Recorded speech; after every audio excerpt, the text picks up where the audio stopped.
दोस्तों, क्या हो अगर आप एक मुसीबत से भागने के लिए एक सफ़र पर निकले हो, लेकिन तभी दूसरी मुसीबत उसी सफ़र में आ जाए और आप जिस बोट पर मौजूद हो वो डूब जाए। ऐसी सिचुएशन में आप कैसे निकलेंगे? कहानी की शुरुआत होती है और हम लायला नाम की औरत को देखते हैं जो बहुत ही ज़्यादा घबराई हुई है।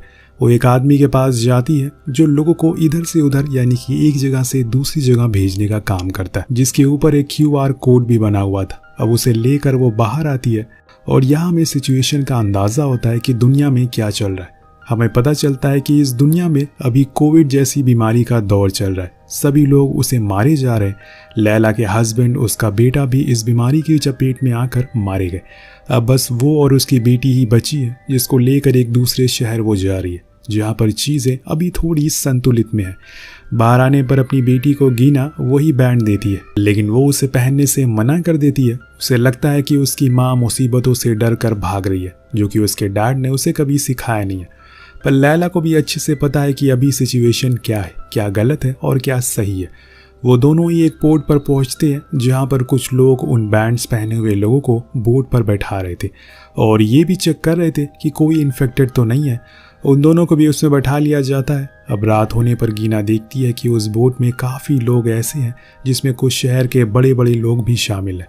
उसके बाद वो सोने के लिए चली जाती है, पर जब उसकी आंख खुलती है तो वो पानी पर नहीं बल्कि ज़मीन पर थी, वो भी एक आइलैंड पर, जहाँ उसे एक निया नाम की लड़की उठाती है।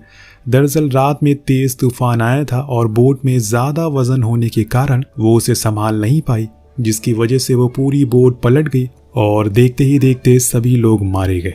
अब सबसे पहले तो वो अपनी माँ को ढूंढती है, पर उसकी माँ के साथ उस बोट में सवार जितने भी लोग थे कोई दिखाई नहीं दे रहा था और इसीलिए वो निया से आकर इस बारे में पूछती है। पर वो कहती है कि मैं खुद बोट में थी, लेकिन जब सुबह मेरी आँख खुली तो मैं यहाँ पर थी, पता नहीं कैसे।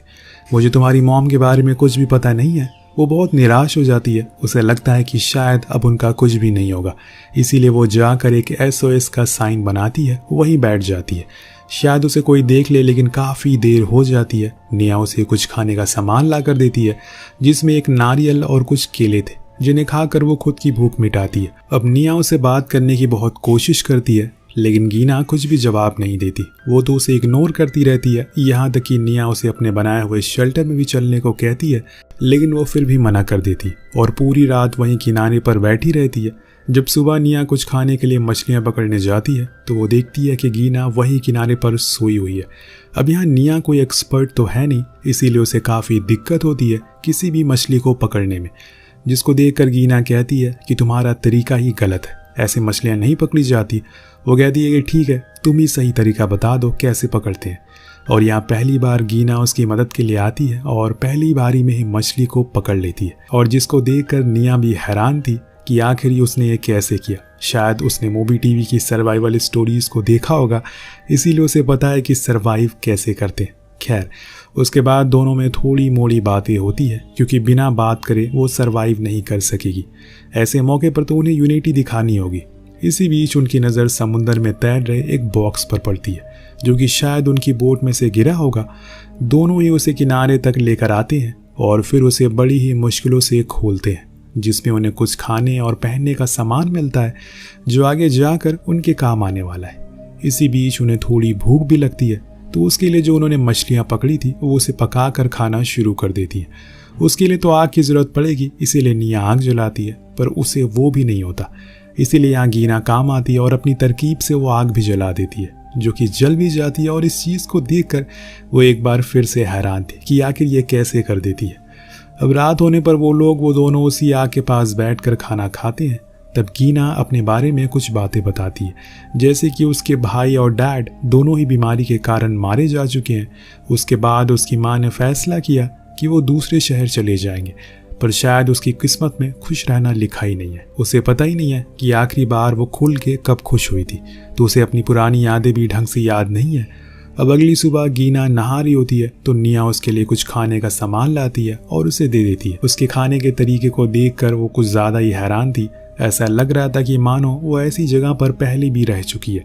खैर, बातों बातों में वो बताती है कि सुबह वो आइलैंड घूमने के लिए गई थी जब वो सो रही थी, जहाँ उसे एक वाटरफॉल भी मिला है, जिसके पास में एक पूल भी है जिसमें कुछ केकड़े भी हैं। जिसको हम लोग खा भी सकते हैं। यहाँ वो निया के साथ में चलने को कहती है पर वो मना कर देती है क्योंकि ऐसे आइलैंड के अंदर कुछ जंगली जानवर भी हो सकते हैं, पर वो बार बार कहती है, इसीलिए उसे जाना ही पड़ता है। वापस आते टाइम गीना गिर जाती है जिसकी वजह से उसके पैरों में चोट आ गई थी, तो निया उसे शेल्टर में ले जाती है। इसी दौरान गीना उसे पूछती है कि अगर हम दोनों में से किसी एक को भी कुछ हो गया तो दूसरा बहुत ही अकेला पड़ जाएगा और इसीलिए हमें एक बोट बनानी चाहिए जिसकी मदद से हम यहाँ से बाहर निकल सकेंगे। पर निया के इरादे कुछ और ही थे। वो कहती है कि अगर वो लोग बाहर गए तो वैसे ही उस बीमारी से मारे जाएंगे, इसीलिए बेहतर है कि हम यहीं रहे, यही हमारे लिए सबसे सेफ जगह है। पर गीना नहीं मानती, इसीलिए निया वहां से गुस्से में उठकर बाहर आ जाती है और अकेले ही आइलैंड को पूरा घूमना शुरू कर देती है। वो पूरी रात नहीं लौटती और सुबह जब उसकी आंख खुलती है तो वो देखती है किनारे पर कुछ सामान पड़े हुए जो उनके काम आ सकते हैं। उसमें कुछ खाने पीने का भी सामान था जो शायद बोट में से गिरकर यहाँ पर आ गया होगा। वो सामान को लेकर शेल्टर आती है और उसे वापस आता देख गीना बहुत खुश होती है और कहती है कि मैंने पूरी रात सोचा और तब समझ आया कि तुम सही कह रही थी। कल बाहर की दुनिया में हर कोई बीमारी का शिकार है, वहाँ बहुत ही खतरा है, यहाँ पर हम दोनों सबसे सेफ है। उस रात वो दोनों बॉन फायर के पास काफ़ी देर बैठते हैं, जहाँ गीना बताती है कि उसे लगता है कि उसकी माँ एक साहसी औरत थी, लेकिन मैंने उस दिन उनके चेहरे पर पहली बार एक डर देखा जो मैंने अपने डैड के चेहरे पर कभी नहीं देखा। इसी बीच वो निया के बालों को ठीक करने लगती है, लेकिन वो मना करती है। तब वो कहती है कि लगता है कि तुम्हारा कुछ बहुत ही बुरा अतीत है, इसीलिए जब भी तुम्हें कुछ अच्छा महसूस करवाती हो तब तुम चिढ़ जाती हो। वो ना में जवाब देती है, लेकिन फिर ज़्यादा कुछ कहती नहीं है। अब अगली सुबह गीना अपने पैरों की बैंडेज को निकालती है। इसी बीच निया आ जाती है जो उसकी मदद करती है, जिससे कि दोनों बहुत करीब आ जाते हैं। नेक्स्ट सीन में हम देखते हैं कि इन्होंने अब अपना शेल्टर थोड़ी ऊंचाई पर बना लिया और उसकी मदद के लिए निया गीना को बुलाती है, लेकिन वो अपनी पर्सनल डायरी लिखने में इतनी बिजी थी, इसीलिए निया उसे छीन लेती है और खुद पढ़ने लगती है। पर यह चीज़ गीना को पसंद नहीं आती और कहती है कि अगर उसे कुछ बताना होगा तो वो खुद ही बता देगी। दरअसल उसने उस डायरी में ये लिखा हुआ था कि अगर वो दोनों अलग हो गए तो गीना खुद को संभाल नहीं पाएगी। अब कुछ दिन ऐसे ही बीत जाते हैं, लेकिन अभी तक सच में इन्हें ढूंढते हुए कोई नहीं आया था, या फिर कोई बचा ही नहीं है जो इन्हें ढूंढने के लिए आए। कुछ भी हो सकता है। अब एक रात गीना निया को बताती है कि जब सब लोग बीमार होने लगे तो उन्हें एक कैंप को ज्वाइन करना पड़ा, जहाँ पर कुछ हेल्थी लोग रहते थे।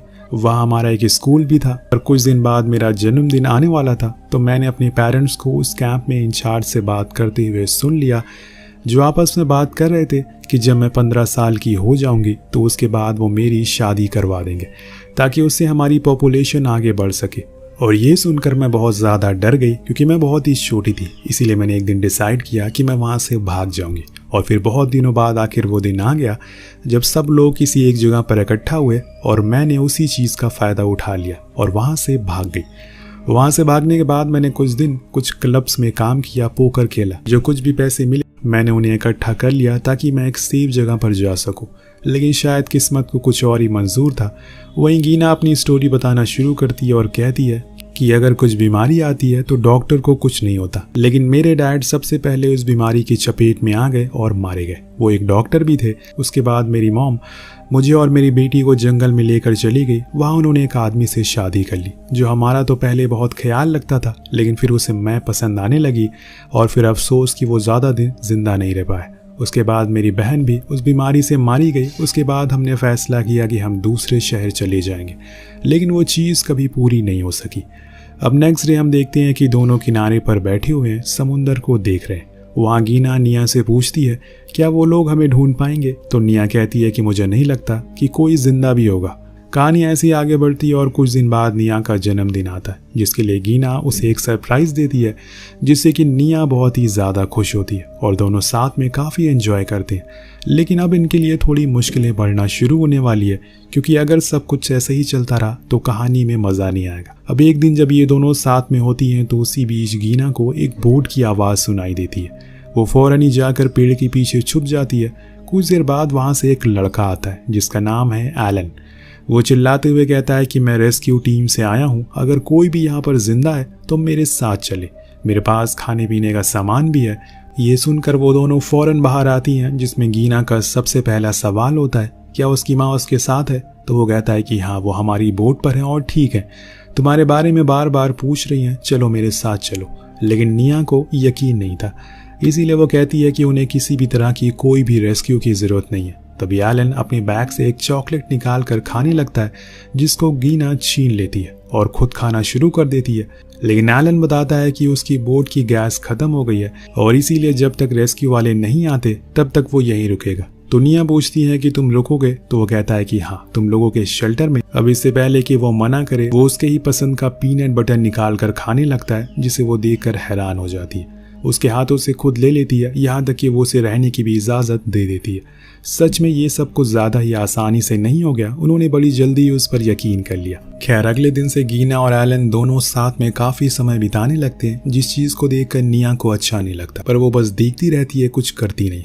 अब एक रात तीनों बैठे होते हैं और निया एलन से कहती है कि हमें तुम्हारे बारे में जानना है, क्या तुम कुछ बता सकते हो? तो वो अपने बारे में बताना शुरू करता है। उसका भी एक परिवार था, लेकिन उस वायरस ने उन सभी को खत्म कर दिया। वो अकेला पड़ गया, जिसके बाद उसने रेस्क्यू टीम में काम करना सही समझा। अगले दिन वो दोनों लड़कियों को किस करते हुए देखता और समझ जाता है कि ये दोनों यहाँ पर रहकर भी खुश हैं, इसीलिए उन्हें बिना परेशान किए अपने कामों में लग जाता है। यहाँ वो निया को काफ़ी कुछ सिखाता भी है और कहता है कि मुझे पता है कि तुम लोग एक दूसरे से प्यार करती हो, इसीलिए मैं तुम्हारे बीच में नहीं आना चाहता। ये सुनकर निया स्माइल करती है। वो उनके साथ काफ़ी टाइम बिताता है और एक दिन ऐसे ही बैठे होते हैं सभी, तो गीना एलन से पूछती है क्या तुम यहाँ रहना चाहते हो? तो वो मना कर देता है और कहता है कि मेरे कुछ अधूरे काम है, इसीलिए मुझे वो करना है। वो यही सवाल उससे भी करता है, लेकिन गीना के जवाब में श्योरिटी नहीं थी। अब रात में यही चीज़ गीना निया को बताती है और कहती है कि वो अच्छा लड़का है, लेकिन निया को ऐसा नहीं लगता। उसे अभी भी कुछ अजीब लग रहा है। उसे लगता है कि वो अपनी सच्चाई छुपा रहा है और यहाँ किसी मकसद से आया हुआ है। वह अगले दिन एलन रेडियो से रेस्क्यू टीम से कांटेक्ट करने की कोशिश करता है। तभी वहाँ गीना आ जाती है और पूछती है क्या वो हमारी मदद के लिए आ रहे हैं? वो कहता है कि हाँ, बस कुछ ही देर में वो यहाँ तक पहुँच जाएंगे और मैंने तुम्हारी मॉम से भी बात की है, वो तुम्हारे बारे में सुनकर बहुत ही ज़्यादा खुश है।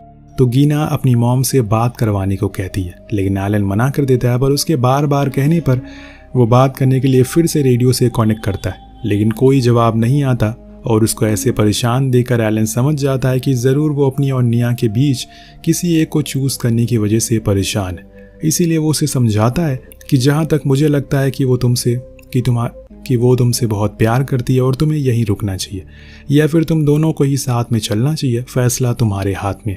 तभी वहाँ निया आ जाती है खाने पर चलने के लिए, लेकिन गीना उसके साथ नहीं जाती और वहीं बैठी रहती है। जब ये चीज़ निया देखती है तो वो समझ जाती है कि वो अपनी माँ और मुझ में किसी एक को चूज़ नहीं कर पा रही है।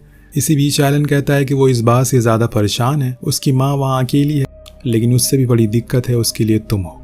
ये सुनकर निया अपने सामान को पैक करने लगती है। तभी वहाँ गीना आ जाती है, जो ये देखकर पूछती है कि ये सब क्या हो रहा है। तो निया कहती है कि मैंने फैसला कर लिया है कि अब मैं तुम्हारे साथ चलूंगी, तुम अकेले नहीं होगी। पर वो उससे पूछती है कि आखिर ये किसने कहा तुमसे कि मैं जाने वाली हूँ?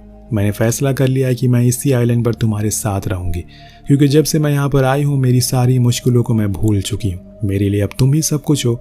तो फाइनली दोनों डिसाइड कर लेती हैं, पर एलन को जाना था, इसीलिए वो उसके जाने से पहले काफ़ी मस्ती करते हैं। यहाँ नशे में निया कहती है कि मुझे लगता है कि तुम अच्छे इंसान नहीं हो, पर मैं गलत थी। अब ऐसे ही नशे की हालत में एलन गीना को किस करने की कोशिश करता है, लेकिन वो दूर हो जाती है। अब नेक्स्ट डे एलन को जाना होता है, इसीलिए वो अपना सारा सामान पैक कर रहा होता है। उधर गीना सोकर उठने के बाद थोड़ा सा वॉक पर जाती है। तभी उसे कुछ दूरी पर अपनी मॉम की और कुछ लोगों की लाश मिलती है, जो कि उस बोट क्रैश में मारे गए थे और अब वो बहकर इस आइलैंड पर आ गई थी। ये देखकर वो पूरी तरह से शॉक हो जाती है और भागते हुए निया के पास आती है। इस दौरान हम एलन को देखते हैं, जो किसी से रेडियो पर कहता है कि हमारे लिए फ़ायदे की डील होगी। वो दोनों लड़कियों को हम बेचकर अच्छे पैसे कमा सकते हैं। मैं उन दोनों को लेकर आ रहा हूँ। हो सकता है कि उसमें से एक मुझसे लड़ने की कोशिश करे, लेकिन मैं ले आऊँगा। अब बात करके वो रेडियो रखता है कि इतने में पीछे खड़ी गीना सब कुछ सुन लेती है और पूछती है कि तुमने तो कहा था कि मेरी मॉम जिंदा है, लेकिन वो असल में मर चुकी है और तुम्हारी सच्चाई मैं जान चुकी हूँ। वो उसे समझाने की कोशिश करता है, लेकिन गीना किसी भी तरह का कोई रिस्क लेना नहीं चाहती। इसीलिए वो उसके पेट में नुकीली लकड़ी घुसा देती है, जिससे कि वो वहीं तड़प तड़प कर मारा जाता है। लेकिन दोस्तों, तभी उन्हें दूर से आती हुई एक बोट नजर आती है, जो कि एलन के साथी की थी, जो उनकी ओर आ रही थी। इसीलिए दोनों छुपने का फैसला करते हैं, लेकिन तभी निया को आइडिया आता है। वो रेडियो से कनेक्ट करती है और अपने बीमार दोस्त के लिए मदद मांगती है, जिसको सुनकर वो बोट वाले वापस घूम जाते हैं क्योंकि उन्हें लगता है कि शायद वो इन्फेक्टेड है, इसीलिए उनके पास जाकर कुछ भी फ़ायदा नहीं है। तो इस आइडिया की वजह से उनकी जान बच जाती है। उसके बाद वो गीना की मॉम को वहीं दफन कर देते हैं, वहीं दफना देते हैं और अपने आगे आने वाली ज़िंदगी को वहीं बिताने का फैसला करते हैं। वेल दोस्तों, अगर दुनिया में इस तरह की बीमारी फैल जाए तो ऐसी कौन सी जगह है जहाँ पर आप और अपनी फैमिली को लेकर जाना चाहेंगे? नीचे कमेंट करके ज़रूर बताइएगा। मिलते हैं अगली वीडियो में। Thank you so much watching. Peace out.